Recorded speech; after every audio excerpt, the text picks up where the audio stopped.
দেখো, আজকে আমি তোমাদের সামনে নিয়ে এসেছি রুই মাছ গাঁটি কচু দিয়ে কিভাবে আমি করব সেটাই তোমাদের কাছে রেসিপিটা নিয়ে এসেছি। নমস্কার বন্ধুরা, মাই ড্রিম ওই চৈতানি চ্যানেলে সবাইকে স্বাগত। আর দেখো, আমি 3 পিস বড় বড় 3 পিস মাছের পিস নিয়ে নিয়েছি, রুই মাছের। আর দেখো, সাথে গাঁটি কচু হালকা ভাপ দিয়ে রেখেছি। আর এদিকে একটু পেঁয়াজ কুচি, একটু আদা কুচি আর একটু রসুন কুচি রেখেছি। আর এটার মধ্যে আমি ধনে, জিরে, নুন, হলুদ, লঙ্কা সব ভিজিয়ে রাখলাম। দেখো, মাছগুলোকে আমি নুন হলুদ লাগিয়ে দিয়েছি। আর এরপরে দেখো, কড়াই বসিয়ে দিয়েছি। কড়াইতে যে আমি তেজপাতা, শুকনো লঙ্কা আর একটু মশলাটা ভাজা করে গুঁড়ো করে নেব। এই মশলাটা লাস্টে দিলে খুব স্বাদ হয়। দেখো, আমি একটু জিরে দিয়ে দিয়েছি। আর আমার কাছে ধনে ছিল না, সেই জন্যে আমি কি করেছি, ধনের যে পাউডার থাকে, যে এটা লাল লাল হয়ে গেল, তখন আমি সেই ধনের পাউডারটা একটু দিয়ে দেবো। কারণ যেহেতু কাঁচা ধনে নেই, গোটা ধনে, সেহেতু কিছু করে তো সেন্ট আনতে হবে, খাবারের স্বাদ তো আনতেই হবে। সেই জন্য আমি এটা এই পদ্ধতিটা অবলম্বন করলাম। চলো, দেখতে থাকো তোমরা আমি কিভাবে এটা তৈরি করি, সেটাই তোমাদের কাছে নিয়ে এসেছি। আর আমি আমার মতো করছি, তোমাদের যদি ভালো লাগে তাহলে তোমরাও ট্রাই করতে পারো। আর কে কীভাবে করে, দেখো, সবাই সবার মতো তোমরা রান্না করো, সবাই জানো কে কীভাবে রান্না করতে পারে। সবাই মেয়েরা আমরা সবাই রান্না করতে পারি। যার যার নিজের নিজের ফর্মুলা, পদ্ধতি, ঘরের মানুষদের যেমন পছন্দ সেভাবেই আমরা করি। আর দেখো, মশলাটা গরম হয়ে গেছে, ওটা আমি রেখে দিয়েছি। আর এদিকে কড়াইতে তেল দিয়েছিলাম, সর্ষের তেল। তেলটাও গরম হয়ে গেছে। আর 3 পিস মাছ দেখো আমি ভাজা করে নিচ্ছি। আর আমাদের পরিবারের লোক কম বলে আমরা শুধু দুজন, তাই আমি 3 পিস মাছ নিলাম। আর যাদের বেশি তারা বেশি নেবে। আর দেখো, আমি শিলপাটাতে এটাকে পাউডার করব, সেই জন্য শিলপাটায় রেখেছি। আর এদিকে মাছ ভাজা হয়ে গেছে। আর ভাপ দিয়ে যে গাঁটি কচুটা রেখেছিলাম, সেটাকে এখন নুন হলুদ লাগিয়ে একটু ফ্রাই করে নিলাম। আর সেই মাছের তেলেই আমি একটু কালো জিরে ফোড়ন দিয়ে দিয়েছি, তেজপাতা, শুকনো লঙ্কা সব ফোড়ন দিলাম। আর যেই এই মশলাটা একটু লাল লাল হবে, ফোড়নটা একটু লাল লাল হবে, শুকনো লঙ্কা আর তেজপাতাটা, তারপরে আমি যথারীতি সেই পেঁয়াজ, রসুন, আদার যে পেস্ট করেছিলাম, পেস্টটা পুরো পাউডার মতো করিনি, হালকা করেছি আমি। দেখো, হালকা করেই করেছি, একদম মিহি করিনি। এটাই আমি করার পরে এখন এটাকে সুন্দর করে ভাজা ভাজা করে নেব। আর যাতে কাঁচা গন্ধটা না থাকে, যতক্ষণ পর্যন্ত কাঁচা গন্ধটা না যাবে ততক্ষণ আমি হালকা আঁচ দিয়ে এটাকে ভাজা ভাজা করে নেব। আর না হলে না, গন্ধটা থাকে তখন কিন্তু খেতে ভালো লাগে না। আর যেই এটা দেখো ভাজা ভাজা আমার হয়ে যাচ্ছে, তোমরাও চেষ্টা করবে হালকা আঁচ দিয়ে আস্তে আস্তে করে নিতে, না হলে কিন্তু পুড়ে যাওয়ার সম্ভাবনা থাকে।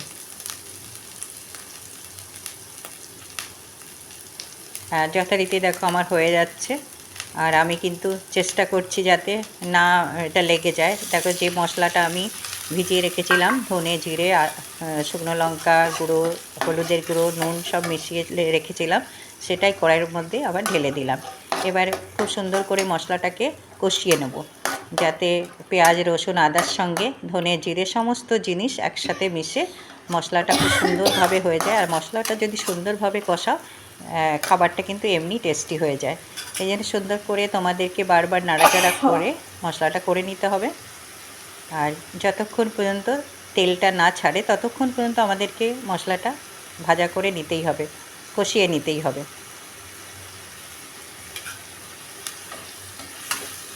আর মাঝে মাঝে কিন্তু খুন্তিটা দিয়ে নাড়াচাড়া করবে, না হলে একটু নিচে লেগে যেতে পারে।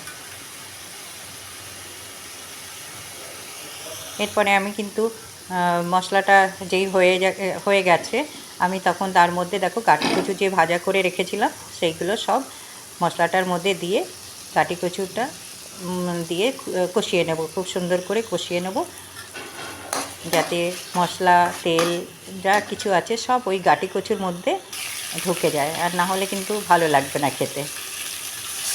এরপরে আমি দেখো গরম জলটা ঢেলে দিলাম, একটু গরম জল করে রেখেছিলাম। গরম জলে কিন্তু মাছের ঝোল হোক, ঝাল হোক, যাই করো বেশ টেস্টটা ভালো হয়। এবার গরম জলটা যতক্ষণ না ফুটবে ততক্ষণ পর্যন্ত আমাকে অপেক্ষা করতে হবে। এবার আঁচটা জোর দিয়ে দেখো জোর দিয়ে আমি এটাকে ফুটিয়ে নিলাম, ঢাকা চাপা দিয়ে দিয়েছি। ঢাকা চাপা দিয়ে এটাকে ফোটাতে দিয়েছি। তারপরে দেখো ঢাকনাটা খুলে এবার যে ফুটে গেছে সুন্দর করে, এবার মাছগুলো আমি দিয়ে দিচ্ছি।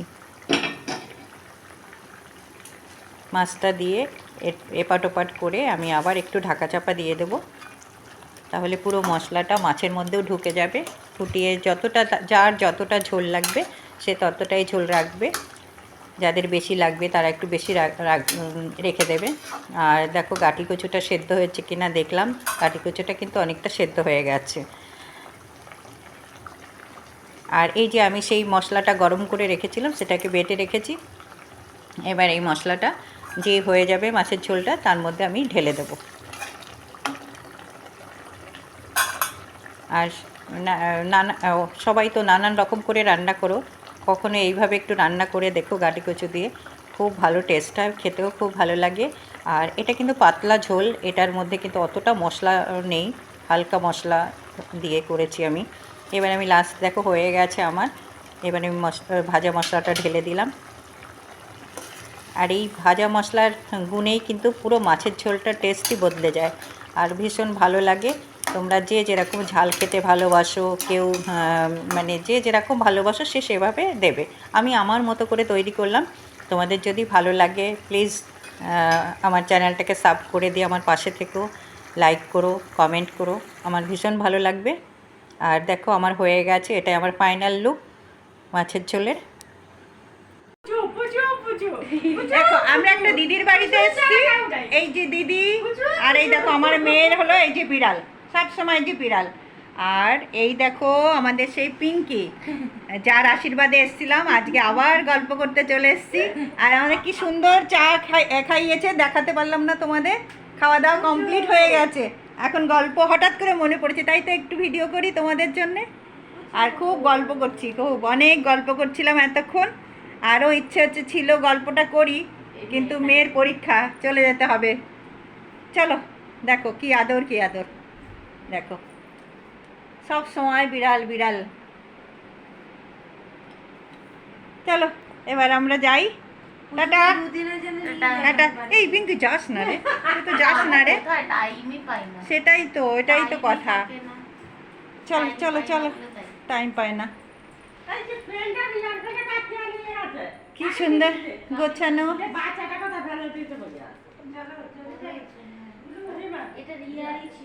বলছে এটা রিয়ারই ছিল। 10 মিনিট পর বড় মাছ খায়। দাঁড়াও, চলে যাচ্ছিলাম, তোমাদের একটা জিনিস দেখাই, কি সুন্দর লাগছে, পাখি বসে আছে আজকে এখন রাতের বেলায়। দাঁড়াও একটু দেখাই, এই দেখো, দেখাতে পাচ্ছি, দেখো তো, এই দেখো, এই দেখো একজন বসে আছে। হ্যাঁ একজন, ও একাই 1 বছর। এই তোমার সঙ্গী কোথায়? ছোট বাচ্চা, ছোট বাচ্চা 1 বছর ধরে রয়েছে ওখানে, একা একা থাকে। হ্যাঁ দেখো কি সকালে ভালো চলে যায়, লাগে, দেখো ছোট্ট। ও ঘরটাকে চিনতে পারছে না, কালকে বেঁধেছি তো। বাহ, এদিকে তো এগুলোও তো সুন্দর লাগছে। পিকিনি থেকে শিখতে পারিস না রিয়া? পড়ে গিয়ে ভেঙে গেছে। দিদির মতন আমি আর শিখতে পারবো না। এই এখানে আর গাছ কোথায়? গাছগুলো ছিল যে আরো। এই যে গাছগুলো কেটে দিলাম তোমাকে। না না, ওই যে, ও আচ্ছা 3 তলায় দেখেছি। হ্যাঁ 3 তলায় রয়েছে। একে দেখো, এই দেখো আমার মেয়ের কাণ্ড দেখো, খালি খালি ও আদর খাচ্ছে। তাকিয়ে রয়েছে। তুই এই কর রিয়া, এই বিড়ালটা আমার সঙ্গে যাবে না। এক বই বাইয়ে এগুলো তো একই আছে। তবে ও একটা গুলো তো পায়ে ধরা হচ্ছে ভালো। খুব ভালো বাবা, আমার মনে হয় কি বিছানা দিতে মানে সুযোগ পেলে পেছাব করবে। না, কামড় দিতে দেব না। তুমি কামড়ালে মেরে ফেলবে। যদি কামড়ায় না, ওরা এই বাড়িতে টেকা যাবে না। না গো, আমারটা খুব জ্বালায়, এই যে লাভ দিয়ে সব এর উপর উঠে যায়, এক তো গোছাতে পারি না, দিয়ে আর ছড়িয়ে দিয়ে চলে আসছে। ও বাচ্চা তো, এক বই বাইয়ে এগুলো তো একই আছে। তবে ও একটা গুলো তো পায়ে ধরা হচ্ছে ভালো। খুব ভালো বাবা, আমার মনে হয় কি বিছানা দিতে মানে সুযোগ পেলে পেছাব করবে। না, কামড় দিতে দেব না।